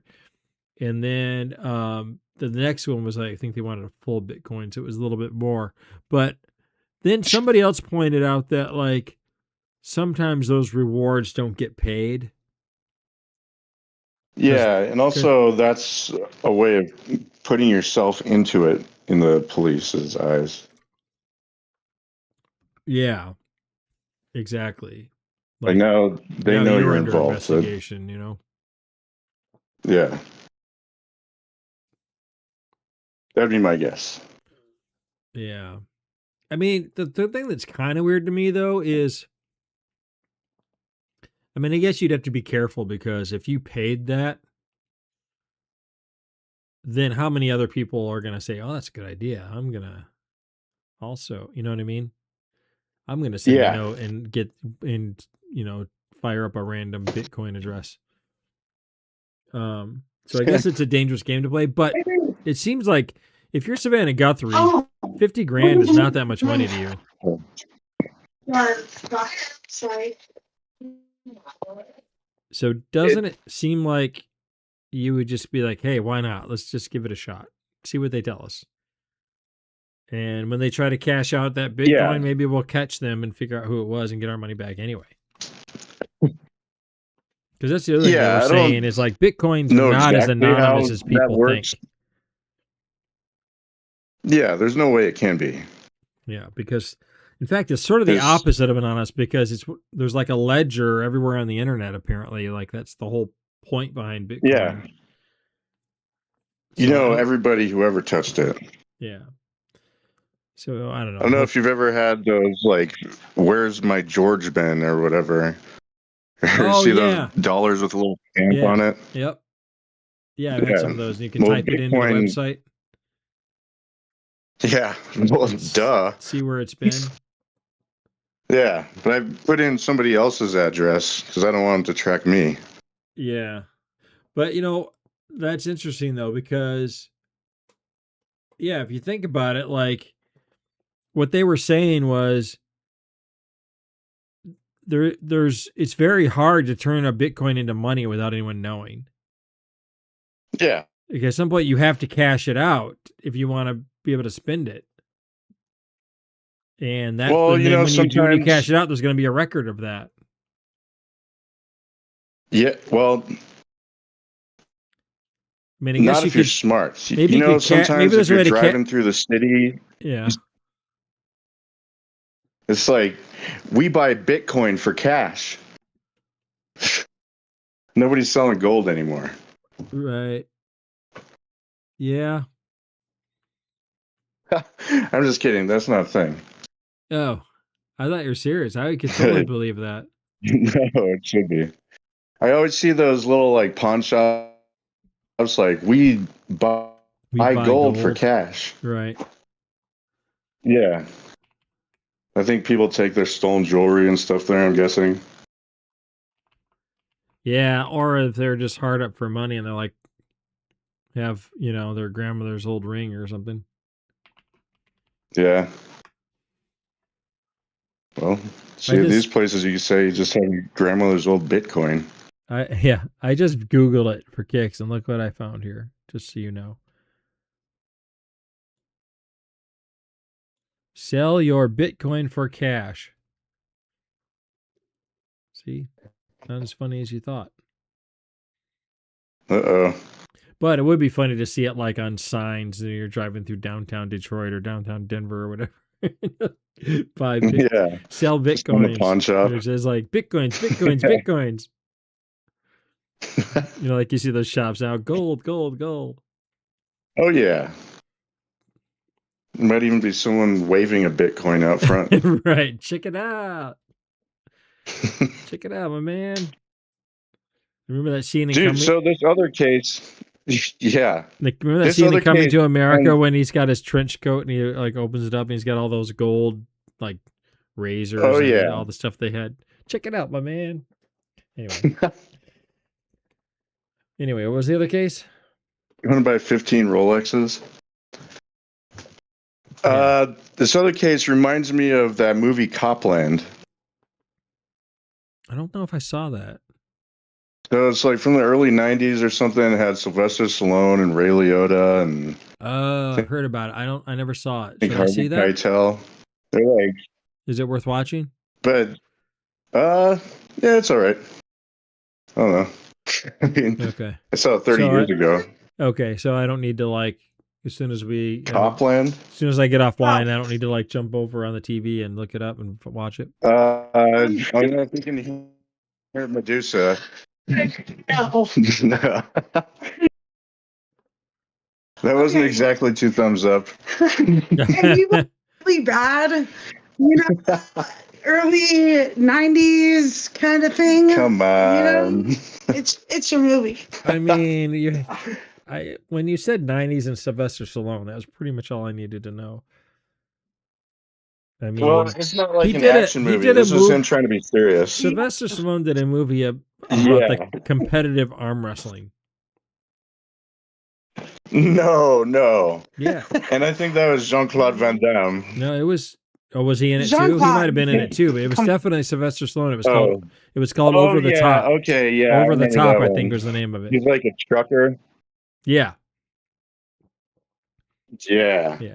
No, this isn't that one. This is more serious than that. Oh, all right. But it's like basically this case. Karen Reed reminds me a lot of that because it's essentially about like a little suburb outside of New York or Boston or something like that, and it's where all the Medusa's saying her mom loved it. So yeah, but it's like a little suburb Over the Top outside of the city. or Copland. Did you hear? No. You said which one? Over the Top or Copland? Copland. Copland? Yeah. Okay. Yeah. All right. Fair enough. What about Roadhouse? Won a Is he like Grammy. Patrick Swayze? Roadhouse? No, that is so bad. I do not like it. What? Yeah. Okay. Do a drop kick on that one.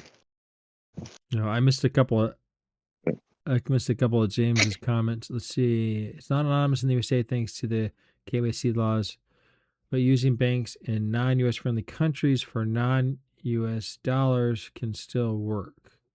I would need to read that like 6 times because I don't know what the hell that means. Banks in the non-US friendly countries. Oh yeah, okay, I got you. Also, the Bitcoin could be used directly without conversion to cash. I thought about that too, actually, James. You could just directly, like, there are places where you can just use Bitcoin, but I don't know. It seems like there's still got to be a record of it, right? Because I think you can trace any Bitcoin if you know its ID or whatever. I think you can trace it to wherever it goes, and eventually it's got to end up in someone's. How do you know it's real? Eventually, it's got to end up in someone's bank account. Yeah. Unless it's that British guy who threw it away. Oh yeah, you hear those stories all the time where like, oh, don't know how to remember how to get into my Bitcoin wallet. Yeah, well, this guy like it's threw worth it away. Like $6 million. What? Yeah. This wanker keeps trying to sue the city to have the ability to go through the pound or the dump or whatever. He's saying like he'll provide all the equipment. He's just trying to find his whatever flash drive. Oh my God. They won't let him do it, but he's got some like crazy amount of Bitcoin on there, I guess. It's insane. It's crazy that it works that way, right? Like, there's no other way to like make sure you can lose $6 million just by losing your flash drive. Yeah, or somebody pushes you in the pool as a prank. Right. Or like I've had them go bad before. They just get corrupted, and they're whatever's on there you can't get off anymore. Like, that just seems insane to me. That's that. Yeah. But anyway, on a different note, did you hear what I said earlier? I guess the new Scrubs dropped tonight. Yeah. Okay. That sounds good. I haven't heard a lot about it, but I noticed those two guys making a lot of commercials together lately. So I guess that's what's going on. Let me see. I think it's on Hulu, maybe? Yeah, and it looks like the whole gang is back together. Oh.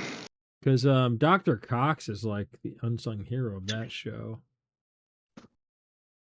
Oh, yeah, like there's all of them. It's J.D. Kirk, Sarah Chalk. I can't remember her character's name. I don't know why I'm looking at this on my other monitor when I could be showing it to you.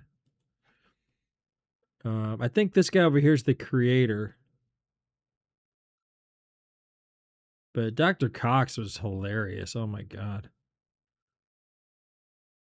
And apparently, like, I've seen interviews where, like, he's kind of like that in real life.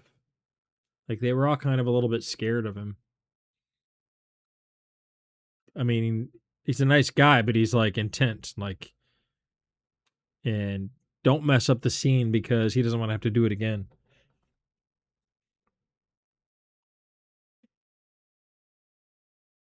Are you still there? Did I lose you? Dun, dun, dun. Uh-oh. Did I mute you by accident?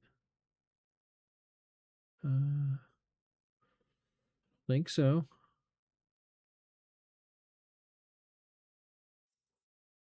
Oh, know your customers. That's the part I was missing.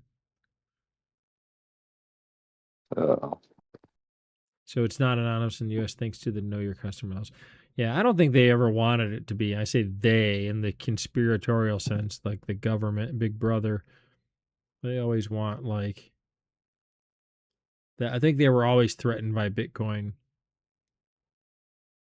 Yeah. Like you can't have this whole other money system that doesn't involve the Federal Reserve. Nope. Can't do that. I mean, I guess it could work. I'm saying the government doesn't want it though. In the right part of town, you can trade anything for Ben and Jerry's tickets. Ben and Jerry's tickets? Yeah. Let's see. What is this? Not even their in-house bucks, just the tickets to get prizes. Oh, okay. I didn't even know they had that. I didn't know that was a thing.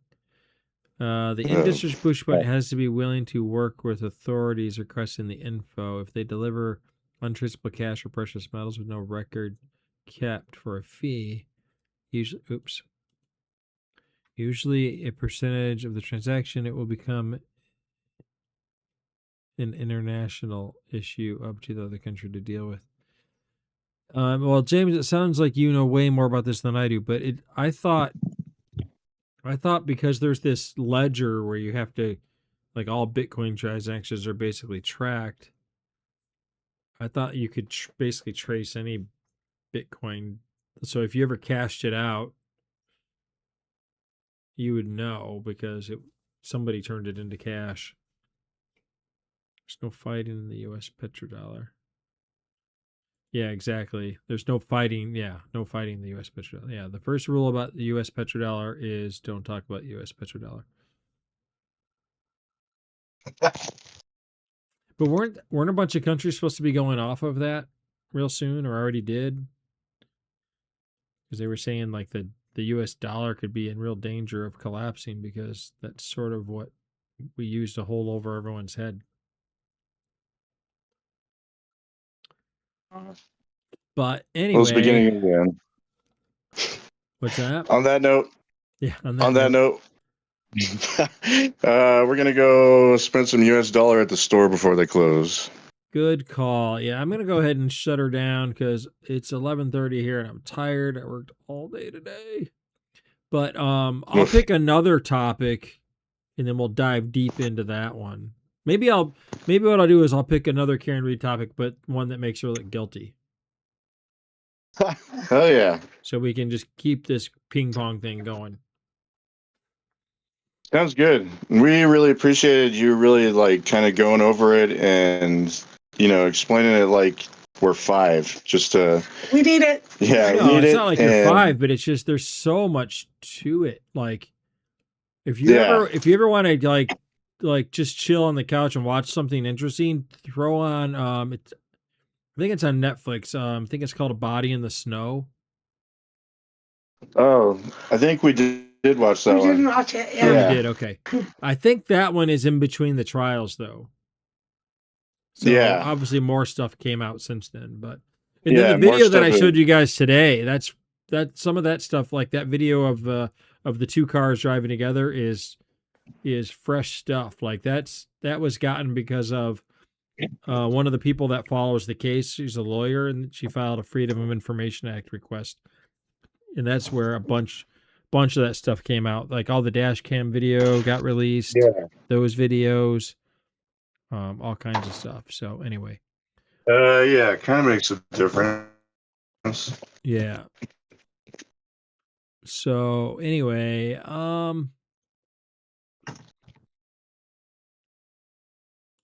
cool. Yeah. Okay. Well, next time I'll get ready what the heck is that? Oh, my scale. Okay, never mind. I'll try to go the other way next time and do a Heard that before. funny. No, I'll try to do one with but it makes that's on the other side of it, on the people that think she's guilty, because I can do that too. That's why it's so interesting. But anyway, That'll be fun. We'll be tuning in. all right, cool. Well, all right, we'll read out to our good friend Mandy Prater.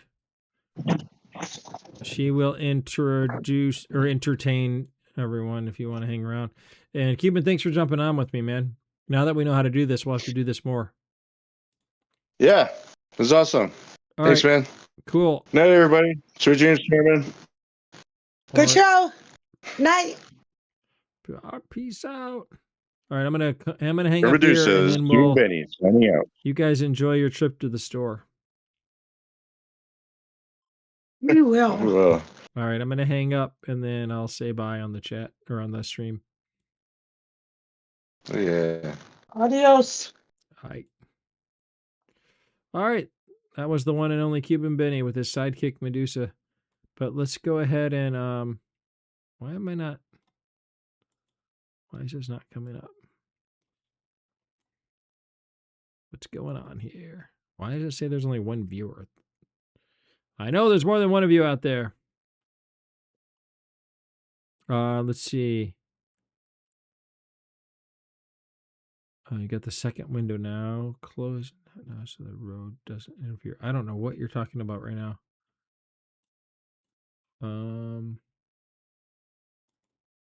Oh, maybe. Oh, she might be at the end of her stream. I know she turns raids off when it gets towards the end of her stream. Yeah, she's been on for 3.5 hours. All right. Well, there's only me and James left, I think. So we don't really need to do a raid anyway. But James, thanks for hanging out. So I loved all the great questions. You have Mandy playing in the background, sweet. Yeah, she's good. She's really good. Okay, well I'm gonna go ahead and end it here, and thanks for hanging out with me. I'll try to come back. Today's Wednesday. I'm not sure when. I'd like to tomorrow, but I don't know if I can get everything ready for we'll see. I'll be back soon. Keep an eye on your notifications. Make sure you've got the like and follow thing with notifications turned on, because we'll keep this going, and it just gets infinitely more interesting from here. So, all right. Well, thanks everyone for hanging out, and we will see you next time. We'll play the theme song on our way out. Chairman of the board. Are you ready? Let's go!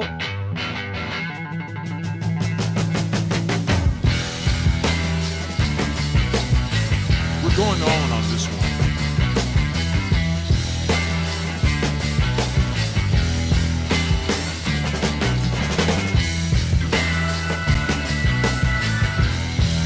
What did he say?